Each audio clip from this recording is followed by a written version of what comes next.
The Galactic Concord had existed for 12,000 years, and all that time, they had never met a species quite like the one about to arrive. Ambassador Vethkai stood at the observation deck of Station Prime and watched the stars with awe.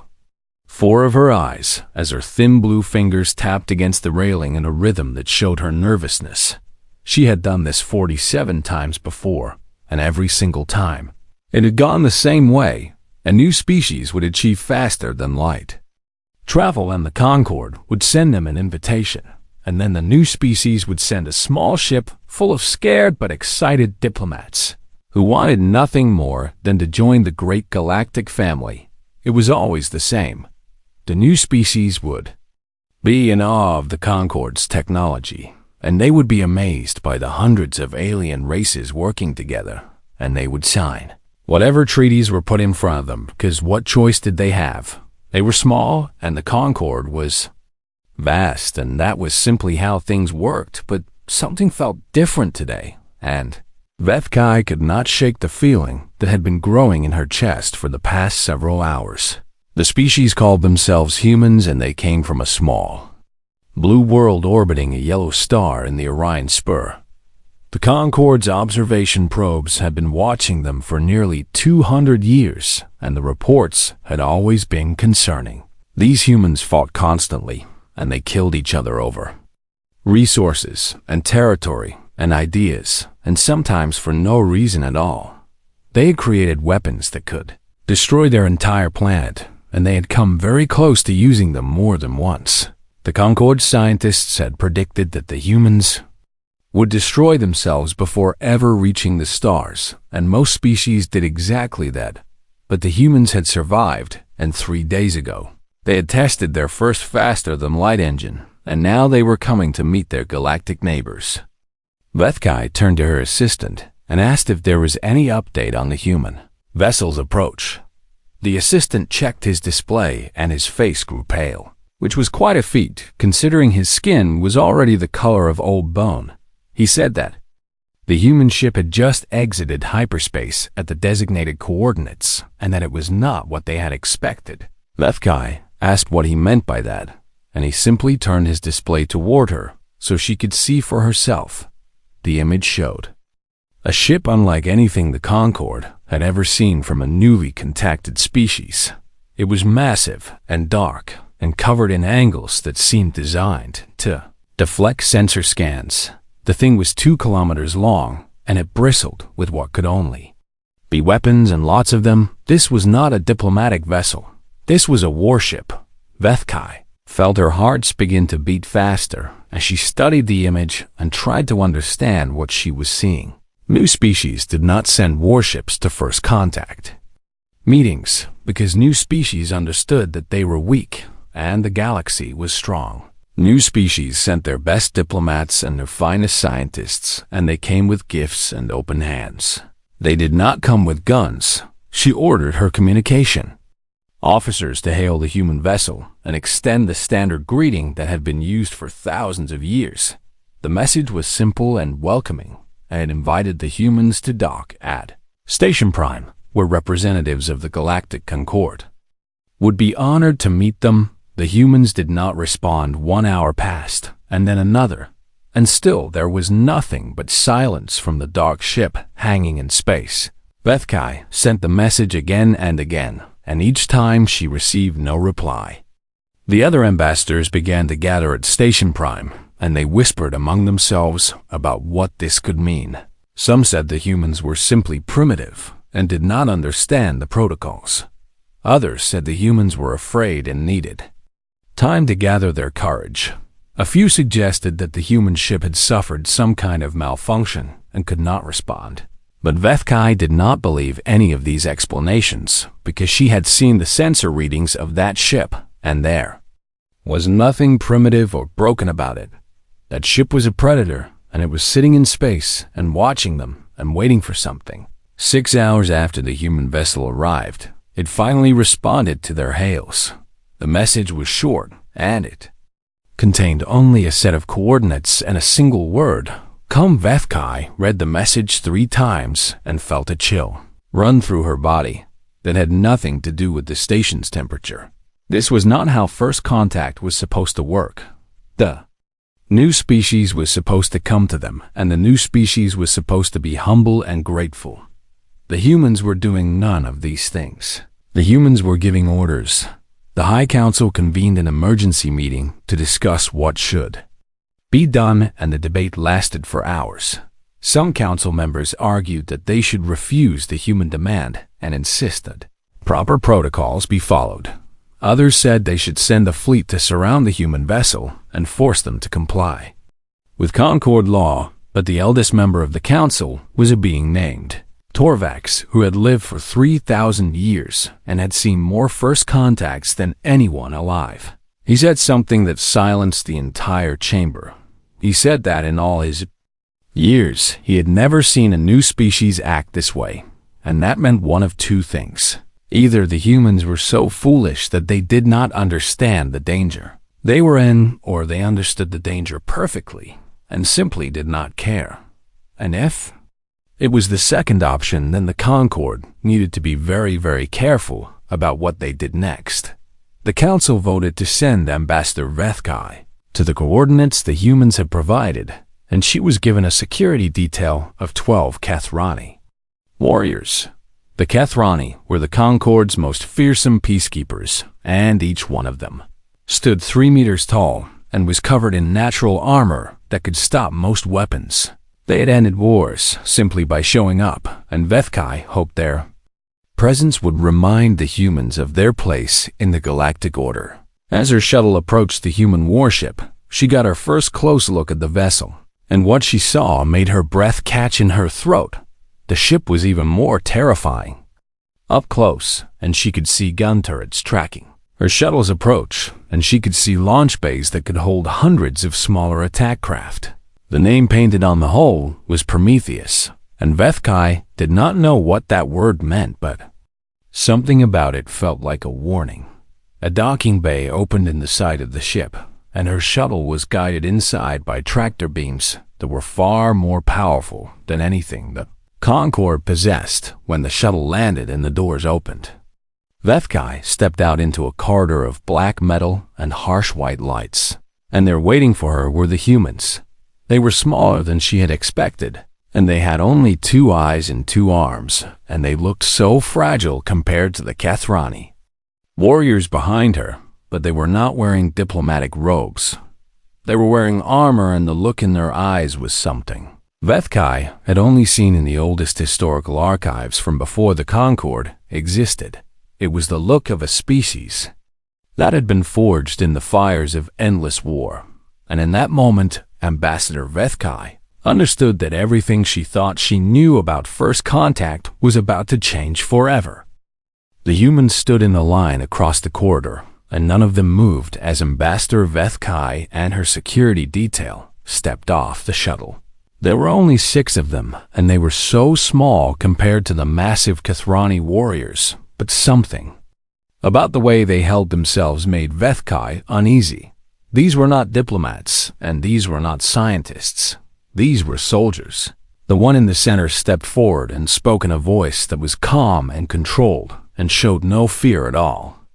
She said her name was Admiral Chun Wei-Lin, and she welcomed the ambassador aboard the Prometheus. Vethkai tried to follow the standard greeting protocols, but the admiral raised her hand and stopped her. Mid-sentence they did not need to waste time with formalities, because there were important things to discuss, and the humans preferred to speak directly. This was incredibly rude by Concord standards, and several of the Kathrani warriors shifted their weight in a way that showed they were ready to act if needed, but Vethkai waved them back and asked the admiral what she wished to discuss. Chun turned and began walking down the corridor and gestured for the ambassador to follow. As they walked, the admiral talked, and what she said changed everything Vethkai thought she understood about this meeting. Chun said that humanity had known about the Galactic Concord for 60 years. Vethkai stopped walking and stared at the admiral, because that was impossible. The Concord had only sent the official invitation 3 days ago, when the humans achieved faster than light travel. Chun smiled, but there was no warmth in it. And she explained that the Concorde's observation probe had been careless. The probe had been watching Earth for 2 centuries, but it had come too close to one of humanity's deep space telescopes, and the humans had detected it. They had not destroyed it because they wanted to learn from it. Instead, they had spent decades studying its transmissions and reverse engineering its technology and learning everything they could about the galaxy they were about to enter. Vethkai felt sick as she listened because this meant the humans had been preparing for this moment for over half a century. They had not stumbled into the stars like every other new species. They had been planning this. Chun led them to a large room that looked like some kind of command center, and on the walls were screens showing data that Vethkai did not fully understand. The Admiral pointed to one screen and said this was the part that concerned humanity the most. The screen showed records of the last 4 species to join the Galactic Concorde. Vethkai recognized the names because she had been involved in 2 of those first contacts herself. The Malaxi had joined 300 years ago, and they had been a proud warrior culture with a rich history of art and philosophy. The Vreen had joined 200 years ago, and they had been master engineers who built structures that defied physics. The Korath had joined 150 years ago, and they had been poets and dreamers whose songs could make entire worlds weep. And the Talani had joined just 50 years ago, and they had been explorers who mapped the edges of known space. Chun asked Vithias. She asked what those 4 species had in common today. Vethkai started to answer, but the words died in her throat because she suddenly understood what the Admiral was really asking. The Malaxi no longer practiced their warrior traditions because the Concorde had taught them that violence was primitive. The Vreen no longer built their impossible structures because the Concorde had standardized all engineering practices. The Korath no longer sang their songs because the Concorde had decided their art was too emotional and disruptive, and the Talani no longer explored because the Concorde had already mapped everything, and there was nothing left to find. All 4 species had been changed and shaped and molded until they fit perfectly into the Concorde's vision of what a civilized species should be. Their languages were still spoken, but only by scholars. Their religions were still practiced, but only in museums. Their cultures still existed, but only as exhibits for tourists to observe. They had been absorbed. They had been erased. And they had not even realized it was happening until it was too late. Chun said that humanity had a word for what the Concorde did to new species, and that word was assimilation. She said it was very clever because the Concorde did not use force or violence. They used kindness and patience, and they made the new species want to change. They offered technology and medicine and trade, and all they asked in return was that the new species adopt Concorde values and Concorde customs and Concorde ways of thinking. And within 3 generations, the new species was gone, and all that remained was another perfectly integrated Concorde citizen race. Vethkai wanted to argue, but she could not because she knew the Admiral was right. She had seen it happen herself, and she had always told herself it was for the best. She had told herself that the new species were better off. As part of the Concorde, she had told herself that their old ways were primitive and needed to be left behind. But hearing it described this way made her see it differently. The Concorde did not uplift new species. The Concorde consumed them. Chun walked to another screen and showed the ambassador something that made her blood run cold. It was a Concorde document marked with the highest level of security clearance, and it contained the integration plan for humanity. The document outlined a 50-year program to gradually introduce human children to Concorde education and Concorde values. It described how human religions would be respectfully archived and how human languages would be preserved in databases while Concorde standard became the primary tongue. It explained how human governments would be slowly replaced with Concorde administration and how human military forces would be disbanded once they were no longer needed. The final phase of the plan was labeled cultural completion, and it described a humanity that had forgotten what it meant to be human. Vethkai asked how the humans had obtained this document because it should have been impossible for them to access. Chun said that the observation probe had been very useful and that humanity had learned many things from it. She said that humans were very good at finding information that others wanted to keep hidden. It was a skill they had developed over thousands of years of spying on each other. The Admiral let that sink in for a moment, and then she made her position clear. She said that humanity would not be assimilated. She said that humanity would not give up its languages, or its religions, or its cultures. She said that humanity would not disband its military forces or accept Concord administration. She said that humanity would join the Galactic Concord, but on its own terms. Vethkai asked what would happen if the Concord refused these terms, and the Admiral's answer was simple. Chun said that the Prometheus was not the only warship humanity had built. She said that Earth had been preparing for this moment for 60 years, and in that time they had constructed a fleet. She did not say how many ships were in that fleet, but the way she said it made Vethkai understand that the number was very large. The Admiral said that humanity did not want war. She said that humans had fought enough wars among themselves to know how terrible they could be. But she also said that humanity would fight if it had no other choice. They would fight to protect their children from being educated into forgetting who they were. They would fight to protect their cultures from being archived and forgotten. They would fight to protect their identity from being erased. And they would fight to win. Vethkai looked at the human soldiers standing around the room, and she looked at her Kathrani warriors, and she understood something important. The Kathrani were bigger and stronger, and they had natural armor that could stop most weapons.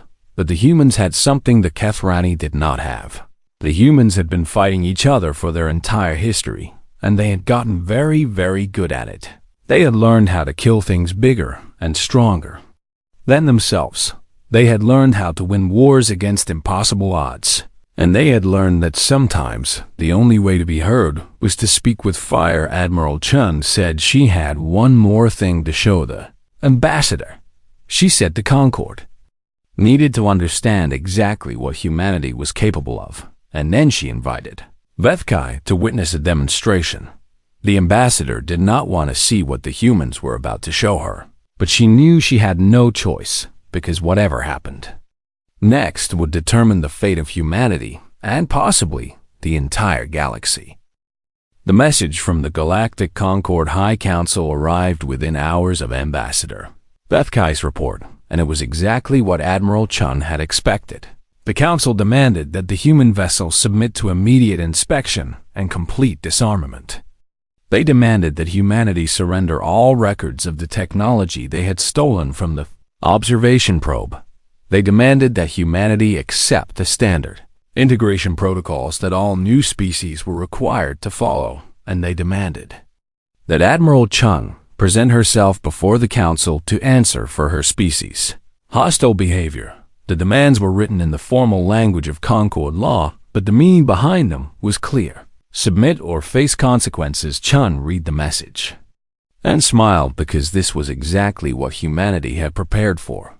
She sent a response that was much shorter than the Council's demands. She asked for the coordinates of an uninhabited star system. The Council was confused by this request, and they debated for hours about what it could mean. Some thought the humans wanted a neutral location for negotiations. Others thought the humans wanted to flee and hide in empty space. A few worried that it might be some kind of trap, but in the end, they decided to grant the request because they were curious and because they believed they had nothing to fear from a single primitive warship. They sent coordinates for a system called Kitha 7, which contained one dying red star and 3 barren planets that had never supported life. They also sent 47 Concord warships to escort the Prometheus and make sure the humans did not try anything foolish. The Concord ships were the finest vessels in the galaxy, and each one had been designed to end conflicts quickly and decisively. They had enough firepower to crack planets, and they had shields that could withstand almost any weapon. The captains of these ships were confident that the human vessel posed no real threat. They had seen the sensor readings and they knew the Prometheus was powerful for a new species, but it was still just one ship against 47 of the Concorde's best. It would not last more than a few minutes if things turned violent. The fleet arrived at Ketha 7 and took up positions around the human vessel in a formation that made it clear they were ready for anything. Admiral Chun did not seem concerned by the show of force. She simply asked the Concorde commanders to direct their attention to the second planet in the system. It was a dead world about the size of Mars, with no atmosphere and no water and no value of any kind. The Concorde ships trained their sensors on the planet and waited to see what the humans would do. Chun gave a single order to her weapons officer. The weapon that fired from the Prometheus was unlike anything the Concorde had ever seen. There was no visible beam and no flash of light and no sound, because sound could not travel through the vacuum of space. One moment, the planet was there, and the next moment it was gone. The sensors showed a brief spike of energy that was off the scale of anything the Concorde could measure, and then there was nothing but an expanding cloud of debris where the planet had been. 47 Concorde warships sat in stunned silence as their crews tried to understand what they had just witnessed. A planet had been destroyed. Not damaged or cracked or broken apart over hours of bombardment. Destroyed completely and instantly. Erased from existence. The Concorde had weapons that could damage planets, and they had weapons that could make worlds uninhabitable, but they had never even imagined a weapon that could simply delete a planet from the universe. Ambassador Vethkai was on the bridge of the Prometheus, and she watched the destruction through the main view screen with all four of her eyes wide with horror. She asked Admiral Chun what kind of weapon could do such a thing. Chun said it was called a quantum collapse device, and humanity had developed it specifically for this moment. She said the weapon worked by destabilizing the fundamental forces that held matter together and causing everything within its range to simply stop existing. She said the Prometheus carried 3 more of these weapons. She said there were many more on other ships back at Earth. The implications of this were clear, and every captain in the Concorde fleet understood them immediately. Humanity could destroy planets. Humanity could destroy fleets. Humanity could probably destroy entire star systems if they wanted to. And the Concorde had absolutely no defense against this technology. Chun let the silence stretch for a long moment before she spoke again. She said that humanity did not want to use these weapons. She said that humans had spent their entire history learning how terrible war could be, and they had no desire to bring that destruction to the rest of the galaxy. But she also said that humanity would not be absorbed, or assimilated or erased. She said that Earth was humanity's home and humanity intended to keep it. She presented humanity's terms for joining the Galactic Concorde. First, humanity would be recognized as a full member with all the rights and privileges that entailed. Second, humanity would maintain complete cultural autonomy with no integration programs or educational reforms imposed on human children. Third, humanity would keep its own military forces and would not be required to disarm under any circumstances. Fourth, humanity would govern itself according to its own laws and traditions without interference from the Concorde. Fifth, any attempt to change these terms through force or coercion would be considered an act of war. The terms were reasonable, and they asked for nothing more than what every species should have the right to expect, but they were also unprecedented, because no species had ever been in a position to make demands of the Concorde before the Concorde fleet commanders transmitted Chun's terms back to the High Council, and the response came quickly. The Council was outraged. They said the humans were arrogant and dangerous and needed to be taught their place. They ordered the fleet to surround the Prometheus and force its surrender. The fleet commanders hesitated because they had just watched a planet die and they did not want to be next. But orders were orders, and the Concorde fleet began to move into attack formation. Chun watched the enemy ships positioning themselves, and she gave a simple command. She told her communications officer to broadcast a message to every ship in the Concorde fleet. The message was short. She said that the Prometheus had detected the fleet's movements and had already locked its weapons on the flagship. She said that if any Concorde vessel fired a single shot, the flagship would be the first to die. She said that after the flagship, she would target the other vessels one by one until the fleet was destroyed or retreated. She said she did not want to do this, but she would if she had no choice. The flagship captain was a veteran of many conflicts, and he had never been afraid of anything in his life. But he was afraid now. He could see his ship's destruction in the cold eyes of the human admiral, and he knew she was not bluffing. He sent a message to the High Council saying that the fleet could not engage the human vessel without suffering unacceptable losses. He recommended that the Council consider the humans' terms. The Council did not want to consider the terms.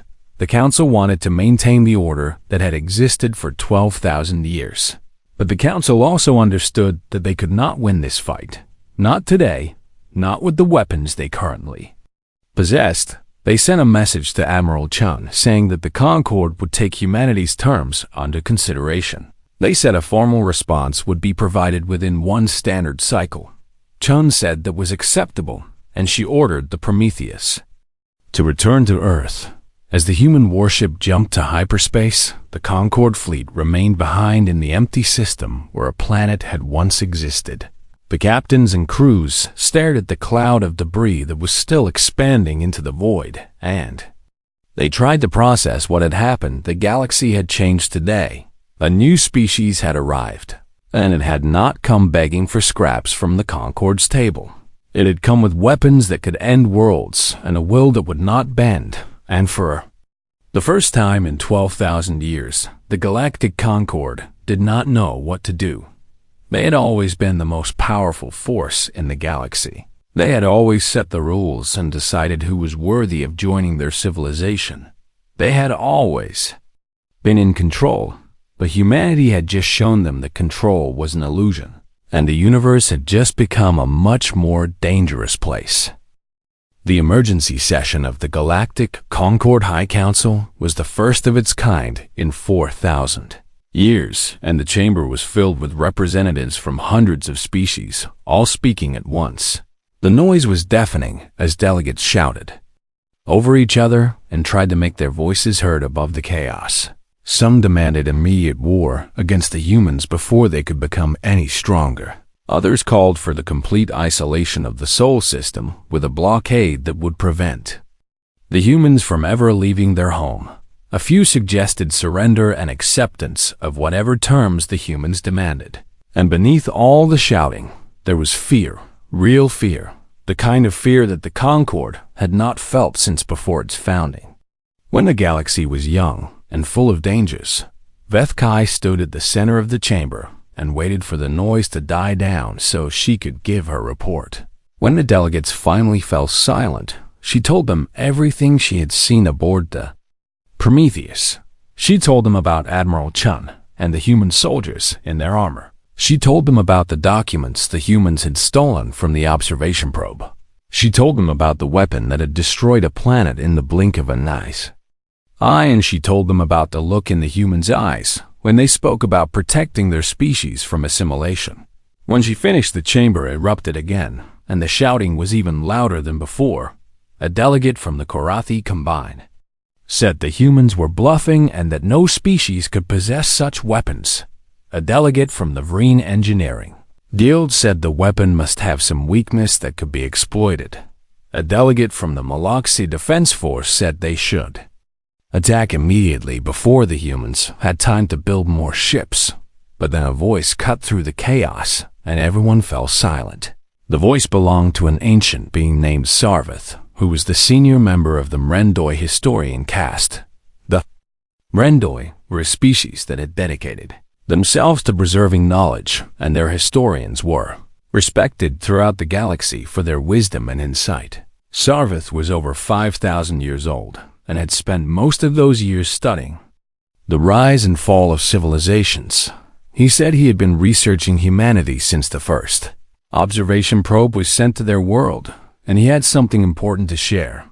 The chamber grew quiet as the old historian made his way to the central platform and began to speak. He said that the humans were different from any species the Concord had ever encountered. He said that most species evolved on worlds where survival was guaranteed and resources were plentiful. These species developed slowly and peacefully, and they learned to cooperate because there was no reason to fight. But Earth was not such a world. Earth was a planet of limited resources and harsh conditions and constant competition. The humans had evolved not as the masters of their world, but as prey. They had been hunted by predators larger and faster and stronger than themselves, and they had survived only through cunning and cooperation and the vestigate willingness to fight when fighting was necessary. This had shaped them in ways that the Concord could not easily understand. Sarvath showed the council records of human history, and what he showed them was terrifying. He showed them wars that lasted for decades and killed millions. He showed them weapons that grew more destructive with each generation, from clubs and spears to guns and bombs to nuclear weapons that could destroy cities.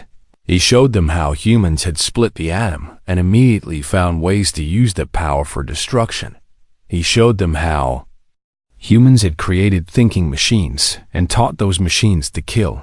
Every advance in human technology had been driven by war or applied to war almost immediately. The humans were not a peaceful species that had recently discovered violence. They were a violent species that had been practicing violence for their entire existence. But then Sarvath showed them something else, something that changed the entire tone of the discussion. He showed them how many times humans had stood at the edge of total destruction and pulled back. He showed them the treaties they had signed to limit their most terrible weapons. He showed them the alliances they had formed between nations that had been enemies for centuries. He showed them the moments when humans had chosen peace, even when war would have been easier. The humans had not survived because they were the strongest or the fastest. They had survived because they understood the cost of violence better than any species in the galaxy. They knew what war could do because they had seen it destroy their own people again and again. And knowing that cost, they had learned to value peace. Not the peace of the weak who had no choice, but the peace of the strong who chose not to fight. Sarvath said this was why the humans had sent a warship instead of diplomats. They knew that the Concord had absorbed every species it had ever contacted. They knew that diplomacy from a position of weakness meant surrender, so they had come with strength because that was the only way they knew how to negotiate back on Earth. The humans had a saying that had been passed down for thousands of years. If you want peace, then prepare for war. The humans had prepared for war not because they wanted to destroy the Concord, but because they wanted to be taken seriously. They wanted to be seen as equals, not as children to be educated and improved. They wanted to join the galactic community without losing themselves in the process, and they had shown through that terrible demonstration that they had the power to back up their demands. Sarvath told the council that the Concord had a choice to make. They could try to fight the humans and almost certainly lose because the humans had been fighting and winning against impossible odds for their entire history. Or they could accept the humans as they were and learn to live alongside a species that would never be assimilated. Some delegates objected to this idea. They said the Concord had maintained peace for 12,000 years by bringing all species into a unified culture. They said allowing the humans to remain separate would create chaos and instability. They said it would set a dangerous precedent that other species might try to follow, but Sarvath pointed out something that none of them had considered. He asked when the last new idea had emerged from the Concord. He asked when the last great work of art had been created. He asked when the last breakthrough in science had been achieved. The chamber fell silent because no one could answer these questions. The truth was that the Concord had not produced anything truly new in thousands of years. They had maintained what they had, and they had preserved what they knew, but they had not grown. They had traded progress for stability and creativity for conformity, and the humans were offering them something different. The humans were chaos and conflict and contradiction. They were capable of terrible destruction, but also of beautiful creation. They had produced art and music and literature that was unlike anything the Concord had ever seen. They had solved problems in ways that Concord scientists had never imagined. They were dangerous, yes, but they were also alive in a way that the Concord had forgotten how to be. Sarvith said that perhaps the arrival of humanity was not a threat but an opportunity. Perhaps the Concord needed to be challenged and changed. Perhaps the galaxy needed something new. The council debated through the night and into the next day, and opinions were deeply divided. But in the end, the vote was clear. The Concord would accept humanity's terms, not because they had no choice, although that was certainly part of it, but because enough of them had looked at themselves and seen what they had become, a civilization that was stable and peaceful and completely stagnant, a civilization that had forgotten what it meant to grow, a civilization that was slowly dying. Without even realizing it, the humans had shown them a mirror, and they did not like what they saw. Perhaps it was time for something new. Perhaps it was time for change. Perhaps it was time to remember what it meant to be alive. The treaty was signed 3 months after the Prometheus first appeared at the edge of Concord space, and the galaxy was never the same again. Admiral Chun stood in the Great Hall of the Concord capital and put her name to a document that would change the course of history. Humanity was now officially a member of the Galactic Concord, but not in the way any species had ever joined before. They kept their military, and they kept their cultures, and they kept their languages, and they kept everything that made them human. The other delegates watched with a mixture of fear and fascination as the human admiral finished signing and turned to face the assembly. She did not give a long speech because humans preferred action over words. She simply said that Earth looked forward to working with its new partners, and that humanity hoped this was the beginning of a lasting friendship. Then she returned to the Prometheus, which remained in orbit above the capital world. It stayed there as a reminder of what humanity was capable of, not as a threat but as a symbol that the old ways were ending and something new was beginning. In the months that followed, things began to change throughout the Concord. At first, the changes were small and barely noticeable. A Maloxi warrior asked to learn about the fighting styles of his ancestors. A Vreen engineer began sketching designs that broke all the standardized rules. A Korath singer composed a song in her people's ancient language. A Telani explorer requested permission to travel beyond the mapped regions of space. These were small rebellions against the conformity that had ruled the Concord for thousands of years. But small rebellions have a way of growing, though. Concord authorities did not know how to respond to these changes. For 12,000 years, their job had been to maintain stability and promote integration. They had no experience dealing with species that wanted to be different. They had no protocols for handling citizens who rejected the standard way of doing things. Some officials tried to suppress these movements, but they quickly discovered that suppression only made things worse. The more they pushed back, the more species pushed forward.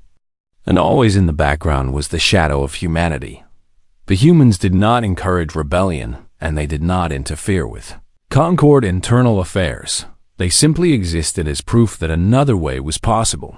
They showed the galaxy that a species could be powerful without giving up its identity. They showed that strength and individuality were not weaknesses, but advantages. Young members of species that had been integrated for generations began to ask questions their parents had never thought to ask. They wanted to know what their people had been like before joining the Concord. They wanted to learn the languages that had been archived and forgotten. They wanted to understand the religions that had been turned into museum exhibits. They wanted to find themselves again. The archives of the Concord contained detailed records of every species that had ever been integrated. These records had been created to preserve knowledge, but they had also been locked away where few could access them. Now those archives were being opened, and the secrets inside were spreading like wildfire. Species that had forgotten their own histories were rediscovering them. Traditions that had been abandoned were being revived. Art forms that had been declared primitive were being practiced again. The homogeneous culture of the Concord was beginning to crack, and from those cracks, something new was emerging. Not chaos as the Council had feared, but diversity. Not conflict, but creativity. Not destruction, but growth. 10 years after humanity joined the Concord, a gathering was held on one of the neutral worlds. Representatives from over 100 species came together not to discuss politics or trade, but to share their cultures. There was music from the Korath and engineering marvels from the Vreen and stories from the Talani and Marshall. Demonstrations from the Moloxi, and there were humans. The humans brought food and drink and games and stories of their own. They brought laughter and argument, and passion and everything else that made them who they were. Ambassador Vethkai attended the gathering and watched with her 4 eyes as species that had been nearly identical for thousands of years began to remember how to be different. She found Admiral Chun standing alone at the edge of the celebration, looking out at the stars. Vethkai approached her and asked if humanity was satisfied with how things had turned out. Chun was quiet for a long moment before she answered. She said that when humanity first discovered they were not alone in the universe, they had been terrified. They had seen the Concord's power, and they had seen what happened to species that joined it. They had expected to fight a war for their survival. Instead, they had found something they never expected. They had found a galaxy full of species that had forgotten who they were. Species that had given up everything that made them unique in exchange for peace and stability. And humanity had realized that their job was not just to protect themselves, but to remind the galaxy what had been lost. Chun said that humans had spent their entire history fighting each other and nearly destroying themselves. But they had also spent their entire history creating and building and dreaming. They had learned that the things worth dying for were also the things worth living for. Family and culture and identity and freedom. These were not primitive concepts to be outgrown. These were the foundations of everything that mattered. The Concord had tried to build a civilization without these foundations, and they had created something hollow, something that looked impressive from the outside, but was empty within. Humanity had come to fill that emptiness, not by conquering the galaxy or imposing their will on others, but by simply being themselves and showing others that they could do the same. Vethkai asked if the Admiral ever regretted the way humanity had introduced itself to the galaxy. She asked if a gentler approach might have worked just as well. Chun shook her head and said that the Concord would never have listened to a gentle approach. They had spent 12,000 years absorbing gentle species. The only way to get their attention was to show them that humanity could not be absorbed. It was harsh and it was frightening, but it was necessary. Sometimes you had to show your strength before anyone would respect your words. It was a human lesson learned through thousands of years of blood and fire, and it was a lesson the galaxy had needed to learn. Vethkai looked out at the celebration and saw species laughing and talking and sharing things that had been forbidden for generations. She saw children learning songs there. Grandparents had never been allowed to sing. She saw artists creating works that broke every rule the Concord had ever made. She saw life returning to a civilization that had been slowly dying, and she understood that the humans had not just saved themselves. They had saved everyone. The beast Prometheus still orbited above the Concord capital, and it would remain there for many years to come. Not as a threat, but as a promise. A promise that humanity would always be there to remind the galaxy what it meant to be free. A promise that no species would ever be erased again. A promise that the universe was big enough for everyone to be exactly who they were meant to be. And in the end, that was humanity's greatest gift to the stars. Not their weapons, or their technology, or their strength, but their stubborn refusal to be anything other than themselves. The galaxy had expected diplomats, and it had received warriors. It had expected surrender, and it had received defiance. It had expected another species to absorb, and it had received a mirror. And looking into that mirror, the galaxy had finally remembered what it had lost. The humans had not come to conquer. They had come to set everyone free, including themselves.